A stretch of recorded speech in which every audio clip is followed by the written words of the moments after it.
Hop, tu roules sur le boulevard BD, cet album est fait pour toi. Le Codex de Théo, tome 2, Barbe Noire. Après avoir réussi à mettre hors d'état de nuire un harceleur scolaire, la Théo Team se cherche une nouvelle mission pour aider les enfants.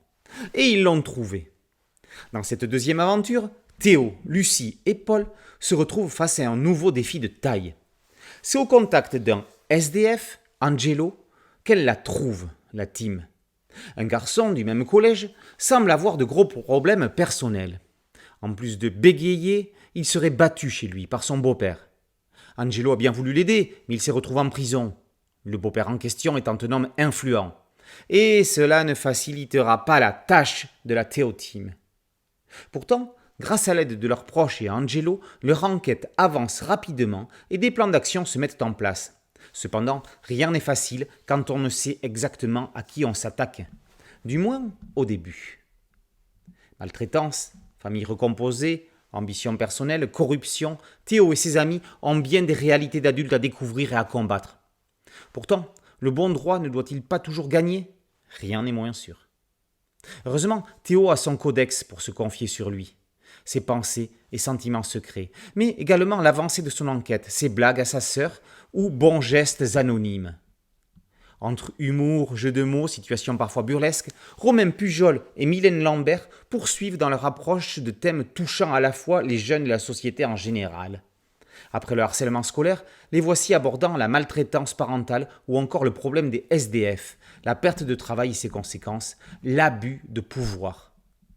Les problématiques sont abordées de façon parfois simpliste, mais claire et compréhensible pour les plus jeunes. Tout cela en restant néanmoins agréable à lire pour les lecteurs plus ados. L'astuce du codex, intimiste et hilarant, permet de dédramatiser certains aspects traités et de rendre l'histoire parfois plus légère. Quant au graphisme ainsi qu'à sa palette de couleurs, Guillaume et Ben Cash sont clairement dans le ton BD jeunesse. Un dessin agréable, rond, qui accroche aisément le regard pour rendre la narration fluide et coulante. Une structure de plancher libre, variée entre strips classiques, panorama et plans d'ensemble rythme l'action. Justesse et équilibre visuel soulignent l'action, sans oublier parfois le petit détail que l'œil voit mais dont le cerveau ne perçoit pas encore l'intérêt. Le graphisme de Guillaume et la palette de couleurs de Ben Beka sont clairement dans le ton BD jeunesse. Le dessin est agréable, rond, il accroche aisément le regard pour rendre la narration fluide et coulante. Une structure de plancher libre, variée entre strips classiques, panorama et plans d'ensemble, rythme l'action. Justesse et équilibre visuel soulignent le tout, sans oublier parfois le petit détail qui a son importance. Le Codex de Théo, tome 2, Barbe Noire, par Pujol, Lambert et Guillaume, est paru aux éditions Kenes. Merci à mon ami Thierry Ligaud pour cette chronique.